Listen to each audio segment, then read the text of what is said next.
Hello नमस्कार दोस्तों, modern history की क्वेश्चन आंसर सीरीज में एक बार फिर से आपका स्वागत है। भारत के इतिहास में जो गवर्नर, गवर्नर जनरल और वायसराय हुए हैं, उनके दौरान जो इतिहास में हमारी घटी हुई घटना थी, उनके बारे में आज हम आपसे डिस्कस करेंगे। काफी महत्वपूर्ण टॉपिक है आज का और आप लोग वीडियो को पूरा देखें, अच्छी जानकारी आपको दी जाएगी पूरी क्लास के अंदर। जैसे कि सबसे पहला क्वेश्चन है हमारा, निम्नलिखित कथनों पर विचार कीजिएगा। रॉबर्ट क्लाइव बंगाल के प्रथम गवर्नर जनरल थे। विलियम बेंटिंग भारत के प्रथम गवर्नर जनरल थे। उपरोक्त में से कौन सा कथन सही है, ये करके क्वेश्चन है।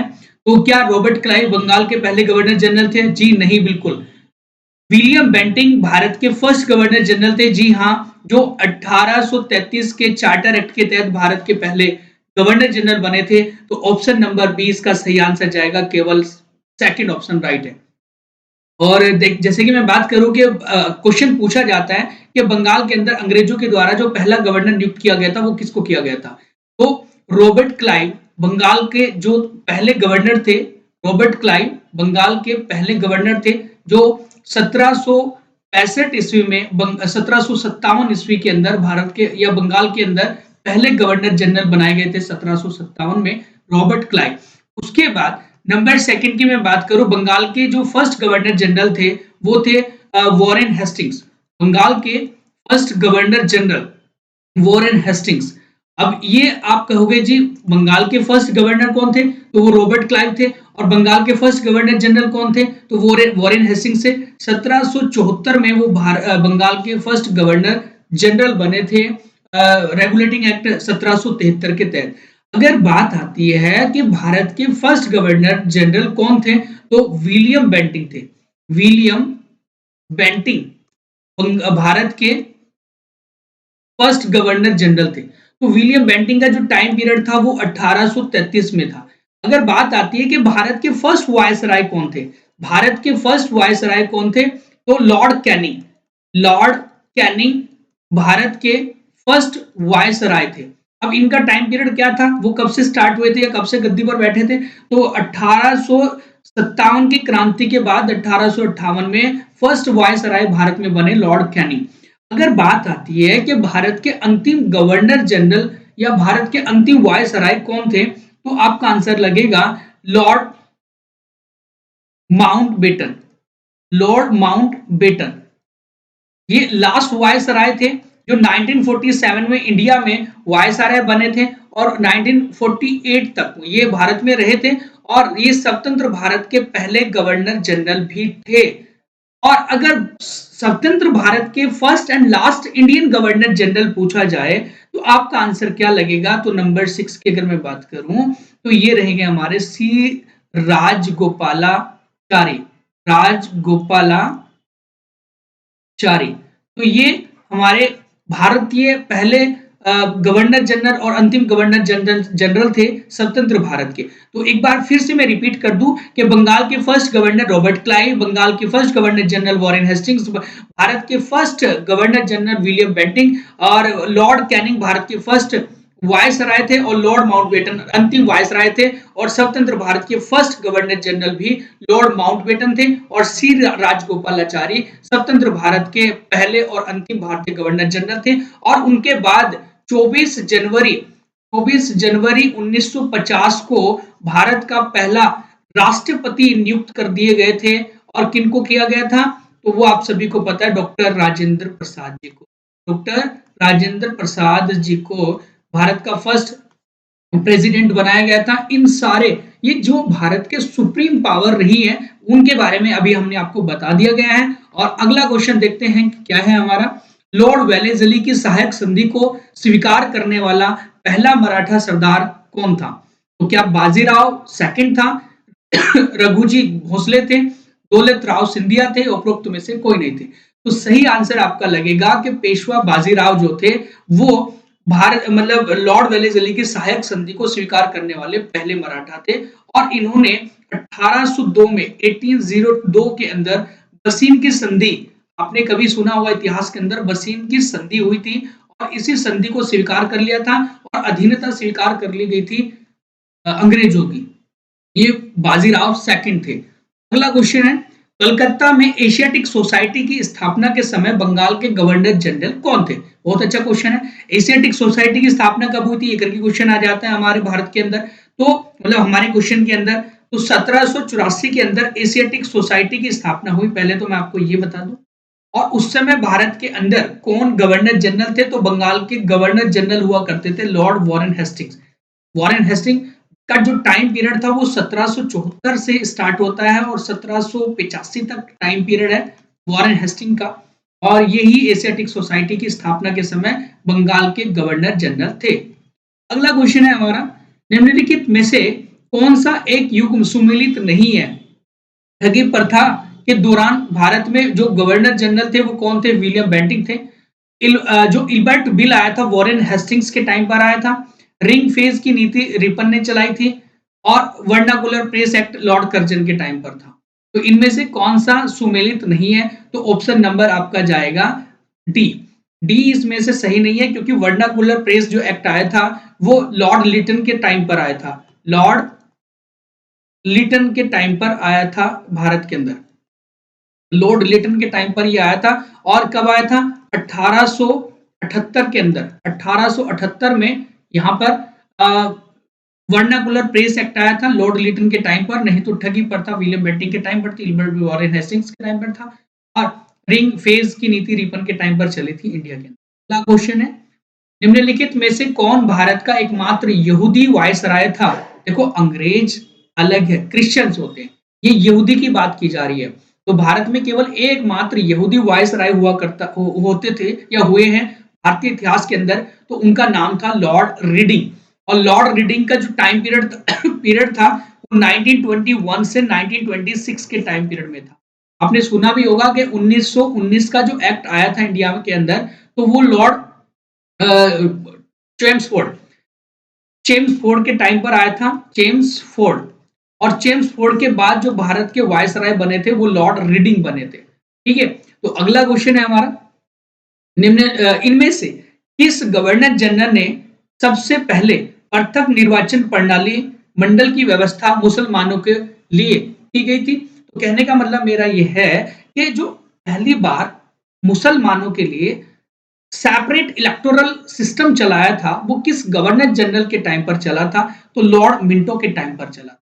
1909 का भारत शासन अधिनियम आया। भारत परिषद अधिनियम भी इसको कहते हैं, भारत शासन अधिनियम भी कहते हैं। ये अधिनियम इंडिया में आया 1909 में और इसी के तहत उस समय भारत के वायसराय थे मिंटो।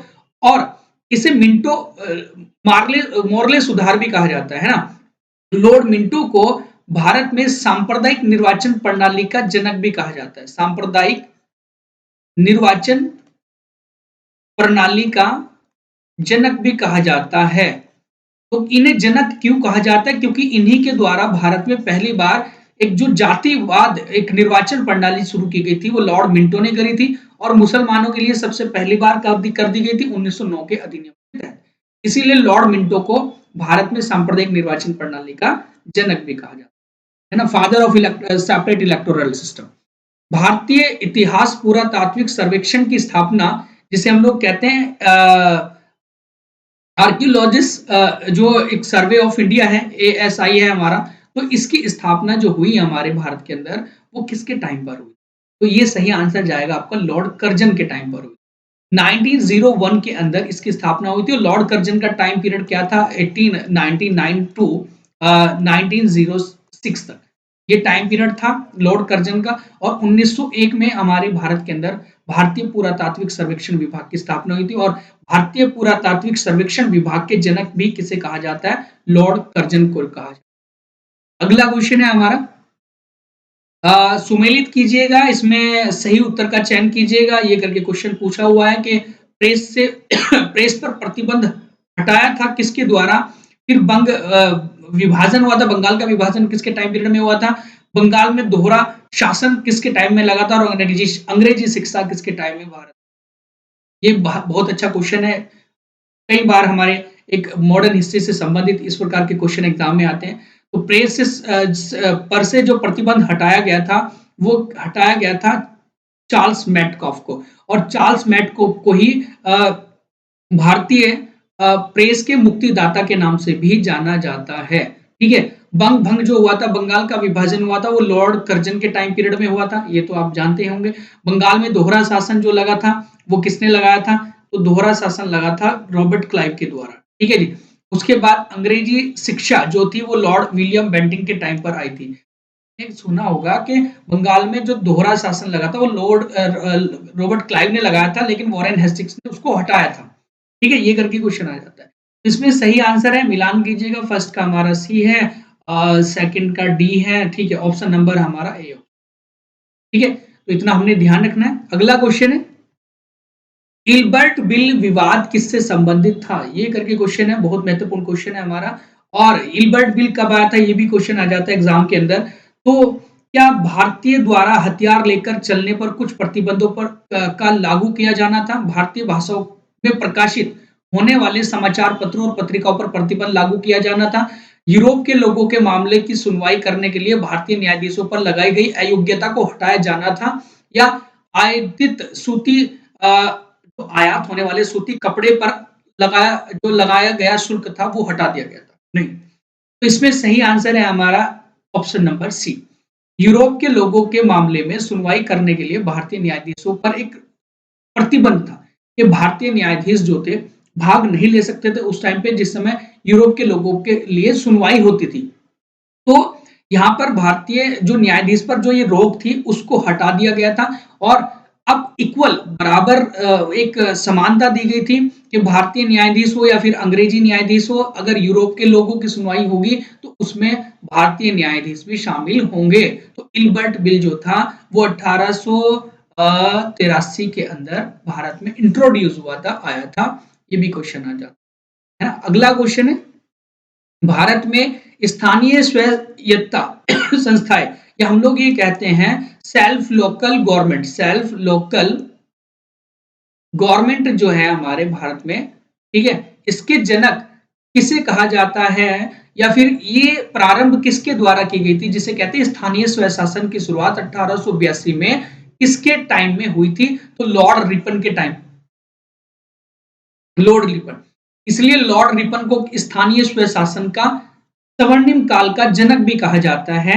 जैसे आज के टाइम में नगर पालिका, नगर पंचायत होती है, या पंचायती राज सिस्टम होता है, उसे हम लोग स्वायत्त शासी संस्था कहते हैं, और इसके जनक भारत के अंदर लॉर्ड रिपन को कहा जाता है। और इसकी शुरुआत कहां पर की गई थी, ये भी क्वेश्चन आ जाए तो मद्रास के अंदर इसकी शुरुआत की गई थी।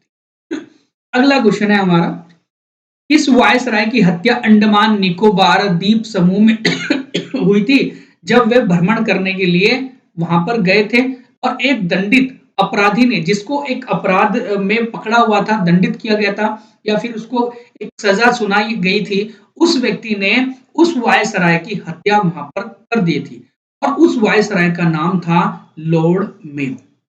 लॉर्ड मेयो की जो हत्या हुई थी वो हुई थी 1872 के अंदर। 1872 में लॉर्ड मेयो की हत्या कर दी गई थी अंडमान द्वीप समूह के अंदर। अगला क्वेश्चन है, भारत में अंग्रेजों के समय प्रथम जनगणना जो हुई थी वो कब हुई थी? लॉर्ड डफरिन के कार्यकाल में, लॉर्ड लिटन के टाइम पीरियड में, लॉर्ड मेयो के टाइम में, लॉर्ड रिपन के टाइम में? तो भारत के अंदर पहली जनगणना 1872 में हुई थी, और 1872 में भारत के वायसराय लॉर्ड मेयो थे। और उसके बाद जो रेगुलर जनगणना हमारे भारत में चल रही है, नियमित रूप से जो जनगणना 1881 में प्रारंभ हुई थी, और ये किसके टाइम पीरियड में हुई थी? वो लॉर्ड रिपन के टाइम पीरियड में शुरू हुई। लेकिन क्वेश्चन है कि भारत में पहली प्रथम जनगणना कब हुई थी? तो 1872 में हुई थी, और ये हुई थी लॉर्ड मेयो के टाइम में। लॉर्ड रिपन के टाइम में नियमित रूप से रेगुलरली जो हमारी एक पॉपुलेशन सेंसस था वो स्टार्ट हुआ था 1800 में। ये क्वेश्चन है, क्वेश्चन आता था लॉर्ड डफरिन को लेकर। भारत के अंदर जो 1885 के अंदर इंडियन नेशनल कांग्रेस की स्थापना हुई थी, तो वो लॉर्ड डफरिन के टाइम में हुई थी। तो लॉर्ड डफरिन जो था किस टाइम में था? 1885 के इंडियन नेशनल टाइम में। अगला क्वेश्चन, निम्नलिखित में से सही सुमेलित नहीं है वो कौन सा ऑप्शन है? तो लॉर्ड कार्नवालिस स्थायी बंदोबस्त से संबंधित है, जी सही है। लॉर्ड वेलेजली सहायक संधि से प्रणाली से संबंधित है, जी सही है। लॉर्ड हेस्टिंग द्वितीय आंग्ल मराठा युद्ध से संबंधित है, तो क्या ये सही है जी? अभी तक तो ये, अभी आगे देखेंगे। लॉर्ड विलियम 1829 का एक जो 17वां रेगुलेशन हुआ था तो उससे संबंधित है। जी हाँ, बिल्कुल राइट है। तो इसमें सही आंसर जो है मतलब जो इसमें मिलान नहीं खाता वो लॉर्ड हेस्टिंग्स है। लॉर्ड हेस्टिंग्स के टाइम पर आंग्ल मराठा युद्ध नहीं हुआ था। दूसरा आंग्ल मराठा युद्ध किसके टाइम में हुआ था? तो वो हुआ था लॉर्ड वेलेज़ली के टाइम में। लॉर्ड वेलेज़ली के टाइम में हुआ था सेकंड आंग्ल मराठा युद्ध। ओके, अगला क्वेश्चन है, महारानी विक्टोरिया को भारत की साम्राज्ञी नियुक्त किया गया था और ये एक एक्ट आया था, आपने सुना हो कभी, royal title act. Royal title act कब आया था? ये आया था हमारा 1800 किसके अंदर आया? 56 में, 1876 में। 1876 में ये एक्ट आया। 1876 में जब ये एक्ट आया तो 1877 में भारत में पहली बार जो महारानी विक्टोरिया को साम्राज्ञी घोषित किया गया था, जिसे हम लोग कहते हैं सम्राट कहते थे। जैसे जॉर्ज पंचम को 1911 में भारत का सम्राट नियुक्त किया गया था। तो महारानी विक्टोरिया को साम्राज्ञी घोषित किया गया था 1877 में और ये भारत की पहली साम्राज्ञी थी या पहली सम्राट जिसे महारानी कहा जा सकता है ना, वो एक टाइटल इनको मिला था 1877 में। ये ऑप्शन इसका सही है। अगला क्वेश्चन है, विधवा पुनर्विवाह अधिनियम किसके शासनकाल में क्रियान्वित हुआ था? लॉर्ड डलहौजी के, लॉर्ड कैनिंग के, सर हेनरी हॉर्डिंग्स के या लॉर्ड लॉरेंस के टाइम में? तो ये जो विधवा पुनर्विवाह अधिनियम है वो 1856 में लॉर्ड डलहौजी का टाइम पीरियड कंप्लीट हो गया था और लॉर्ड कैनिंग के टाइम पीरियड में विधवा पुनर्विवाह अधिनियम आया था। तो सही आंसर है आपका 1856, लॉर्ड कैनिंग के टाइम पीरियड में विधवा पुनर्विवाह आया था। पब्लिक वर्क्स डिपार्टमेंट जिसे हम लोग कहते हैं पीडब्ल्यूडी, जो कंस्ट्रक्शन करती है, रोड बनाती है, तो पीडब्ल्यूडी 1845 से 1855 के दौरान स्वरूप देने वाले कौन थे? लॉर्ड डलहौजी थे, लॉर्ड कॉर्नवालिस थे, लॉर्ड ऑकलैंड थे या हेस्टिंग्स थे? तो सही आंसर जाएगा लॉर्ड डलहौजी का टाइम पीरियड था उस टाइम पे। और भारत में पहली ट्रेन 16 अप्रैल 1853 में जो चली थी वो भी लॉर्ड डलहौजी के टाइम पीरियड में चली थी। भारत में डाक सुविधाएं या डाक व्यवस्था की जो व्यवस्था की गई थी, सुविधा की व्यवस्था की गई थी, वो भी पहली बार किसके द्वारा ये डाक अधिनियम लाया गया था? तो वो भी किसके? लॉर्ड डलहौजी के टाइम पीरियड में ही आया था। अगला क्वेश्चन है हमारा, लॉर्ड डलहौजी के द्वारा अवध को अंग्रेजी राज्य में विलय निम्न में से किस रीति के द्वारा किया गया था? क्या अपहरण किया गया था? क्या युद्ध किया गया था? क्या सहायक संधि की गई थी? क्या कुप्रशासन लगाया गया था? देखो, गलत प्रशासन का आरोप लगाकर लॉर्ड डलहौजी ने अवध को भारत में मतलब अवध को ब्रिटिश साम्राज्य में मिला दिया था। ब्रिटिश साम्राज्य के अंदर मिला लिया गया था अवध को। और ये घटना कब की है? 1855-56 की ये घटना है। ठीक है, तो ये कुशासन का आरोप लगाकर लॉर्ड डलहौजी ने इसको विलय किया गया था, अवध को ब्रिटिश राज्य में विलय कर लिया। अगला क्वेश्चन है, सती प्रथा पर पाबंदी किसके द्वारा लगाई गई थी? तो सती प्रथा पर क्या वॉरेन हेस्टिंग्स ने लगाई, लॉर्ड कर्जन ने लगाई, विलियम बेंटिंक ने लगाई, लॉर्ड कैनिंग ने लगाई? तो सती प्रथा पर जो एक मतलब प्रतिबंध लगाया गया था और ये लगाया गया था लॉर्ड बेंटिंक के द्वारा, लॉर्ड विलियम बेंटिंक के द्वारा 1829 के अंदर, 1829 में। और राजा राम मोहन राय के द्वारा भी प्रयत्न किया गया था, सिफारिश की गई थी और लॉर्ड विलियम बेंटिंक का टाइम पीरियड पर पाबंदी किसने लगाई थी? तो लॉर्ड विलियम बेंटिंक। अगला क्वेश्चन है, ठगों के दमन में निम्नलिखित में से कौन संबंधित था? General Henry Prendergast, captain Sleeman, Alexander Burnes या फिर पेम्बरटन? तो इनमें से सही आंसर है हमारा कैप्टन स्लीपमैन। ठगों के दमन, और लॉर्ड कैनिंग का उस समय टाइम पीरियड चल रहा था, लॉर्ड कैनिंग का टाइम पीरियड चल रहा था जिस समय यहाँ पर स्लीपमैन ने ठगों के दमन को हटाया था। अभी ठग क्या है? देखो, इसमें क्या है कि दुर्गा जी की पूजा करने वाले कुछ व्यक्ति थे, चाहे उसमें मुस्लिम थे चाहे उसमें हिंदू थे। ठीक है, वो क्या करते थे कि कि संपन्न मतलब एक खुश हो जाए या प्रसन्न हो जाए दुर्गा जी, तो इसके लिए वो नर बलि देते थे, नर बलि देते थे। अब ये जो नर बलि प्रथा थी मतलब वो अलग है, नर बलि प्रथा, लेकिन यहाँ पर नर की बलि दी जाती थी, लोगों को मारा जाता था इस प्रकार से, और लोगों को किडनैप किया जाता था, उसके बाद उनकी हत्या करके वो मतलब उनको चढ़ा दिया जाता था बलि के रूप में। तो वो जो ठग थे, इस प्रकार के कुछ ठग लोग जो थे, उनका दमन जो किया गया था वो कैप्टन स्लीपमैन ने किया था लॉर्ड कैनिंग के टाइम पीरियड में। तो ये क्वेश्चन आ जाता है। और ठग किससे संबंधित थे? ये नर की या बच्चों की या किसी भी जो पुरुष की हत्या करके बलि चढ़ा देते थे। अगला क्वेश्चन है, निम्न में से सहायक संधि स्वीकार नहीं की थी किस शासक के द्वारा? तो ये क्वेश्चन है। हैदराबाद के निजाम तो पहला ऐसा शासक था जिसने लॉर्ड वेलेस्ली की सहायक संधि को स्वीकार किया था। जोधपुर के राजपूत राजा ने भी किया था, मैसूर के शासक ने भी किया था, लेकिन इंदौर के होलकर जो राजा थे उन्होंने सहायक संधि को स्वीकार नहीं किया था। ये क्वेश्चन है, एग्जाम में भी कई बार आया हुआ है। सहायक संधि को स्वीकार करने वाला पहला कौन था, है ना? इस प्रकार से क्वेश्चन आ जाता है। और सहायक संधि को स्वीकार नहीं करने वाले कौन से राजा थे? तो इंदौर के होलकर राजा थे। और एक बात है कि सहायक संधि भारत के अंदर लॉर्ड वेलेस्ली ने तो शुरू की है, लेकिन भारत के अंदर पहली बार सहायक संधि की जो शुरुआत की थी वो की गई थी डुप्ले के द्वारा। और डुप्ले कौन थे? डुप्ले फ्रांसीसी गवर्नर डुप्ले फ्रांसीसी गवर्नर थे, फ्रांसीसी गवर्नर थे डुप्ले। इनके द्वारा शुरुआत की गई थी भारत के अंदर सहायक संधि की। अगला क्वेश्चन है, आंग्ल नेपाल युद्ध किसके शासन काल में हुआ था? तो ये करके क्वेश्चन है, आंग्ल नेपाल युद्ध किसके शासन काल में हुआ था? तो लॉर्ड कॉर्नवालिस के, लॉर्ड हेस्टिंग्स के, वेलेस्ली के या वॉरेन हेस्टिंग्स के टाइम पीरियड हुआ था। तो लॉर्ड हेस्टिंग्स के टाइम पर ये टाइम मतलब हमारा आंग्ल नेपाल युद्ध हुआ था। और इसका जो टाइम पीरियड था 1814 से लेकर 1816 तक था। और 1816 में समाप्त हो गया था किस संधि के द्वारा? सुगोली की संधि। कई बार एग्जाम में आता है कि सुगोली की संधि किससे संबंधित है? आंग्ल नेपाल युद्ध से संबंधित है। और लॉर्ड हेस्टिंग्स के टाइम पर ये युद्ध हुआ था। देखो वॉरेन हेस्टिंग्स अलग है। वॉरेन हेस्टिंग्स का टाइम पीरियड जो था वो 1700 हमारे भारत के अंदर 1774 से लेकर 1785 तक था। तो ये टाइम पीरियड था किसका? वॉरेन हेस्टिंग्स का। और लॉर्ड हेस्टिंग्स के टाइम में 1814 से 16 के बीच में आंग्ल नेपाल युद्ध हुआ था, जिसमें सुगोली की संधि के द्वारा इसको समाप्त किया गया था। ठीक है।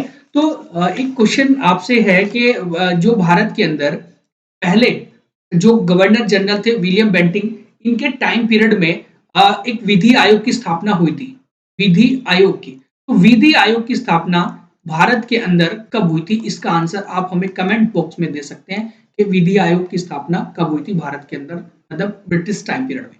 अगला क्वेश्चन है, लॉर्ड वेलेस्ली द्वारा भारत लागू की गई सहायक संधि व्यवस्था के बारे में निम्नलिखित में से कौन सा कथन लागू नहीं होता? तो इन्होंने क्यों इस सहायक संधि को शुरू किया था और कौन सा कथन उनसे संबंधित नहीं है? तो दूसरों के खर्च पर एक बड़ी सेना बनाए रखना, जी हाँ सही है। जिससे सहायक संधि की जाती थी वहां पर एक सेना रखी जाती थी और उसका खर्चा अ, वही देसी रियासत या वो रजवाड़े या फिर वो राजा उठाया करते थे। भारत को नेपोलियन के खतरे से सुरक्षित रखना था, जी हाँ। भारत में एक कहते हैं कि एक मतलब घर की ताकत को मजबूत बनाए रखने के लिए या भारत में कुछ राजाओं की सहायता लेने के लिए सहायक संधि की शुरुआत की गई थी कि अगर कल को नेपोलियन भारत में आता है और अटैक करता है तो ये जितने भी देसी रजवाड़े वगैरह हैं ये हमारी आर्थिक रूप से और सैन्य रूप से सहायता करेंगे। कंपनी के लिए एक नियत आय का प्रबंध किया गया था। भारतीय रियासतों के ऊपर ब्रिटिश सर्वोच्चता स्थापित करना था, जी ये भी बिल्कुल सही है। इनमें से आंसर सही नहीं है, कंपनी के लिए एक नियत आय का प्रबंध करना ये सही नहीं है। तो ये ऑप्शन था इसका, क्वेश्चन पूछा हुआ था कौन सा इनमें सही नहीं है। ठीक है। अगला क्वेश्चन है, निम्नलिखित में से किसने बंगाल में द्वैध शासन प्रणाली डुअल गवर्नमेंट सिस्टम को समाप्त किया था? मैंने कहा कि रॉबर्ट क्लाइव ने तो शुरू किया, रॉबर्ट क्लाइव के द्वारा द्वैध शासन प्रणाली शुरू की गई थी। तो क्या लॉर्ड कॉर्नवालिस थे, लॉर्ड वॉरेन हेस्टिंग्स थे या उपरोक्त में से कोई नहीं? तो वॉरेन हेस्टिंग्स थे। वॉरेन हेस्टिंग्स ने क्या किया था, जिस समय गद्दी पर बैठे थे वो 1772 में गवर्नर के रूप में, तो उस समय बंगाल में से द्वैध शासन डुअल गवर्नमेंट सिस्टम को समाप्त कर दिया था। ठीक है, ये आपने ध्यान रखना, वॉरेन हेस्टिंग्स का सही आंसर है। वॉरेन हेस्टिंग्स ने द्वैध शासन डबल गवर्नमेंट सिस्टम को खत्म किया था बंगाल से। अगला क्वेश्चन है गाजी ये है हमारा ऑप्शन इसमें आ रखा है। तो लॉर्ड कार्नवालिस की कब्र कहां पर स्थित है? तो गाजीपुर में है और गाजीपुर में उत्तर प्रदेश के अंदर इनकी कब्र है। और लॉर्ड कार्नवालिस की जो मृत्यु हुई थी वो गाजीपुर के अंदर 1805 में हुई थी और वहीं पर इनकी कब्र है। इनको दफनाया गया था लॉर्ड कार्नवालिस को गाजीपुर उत्तर प्रदेश के। अगला क्वेश्चन है निम्नलिखित में से किस गवर्नर जनरल ने भारत में दास प्रथा को समाप्त किया था? ये क्वेश्चन अलग है, सती प्रथा वाला क्वेश्चन अलग था, ठीक है ना।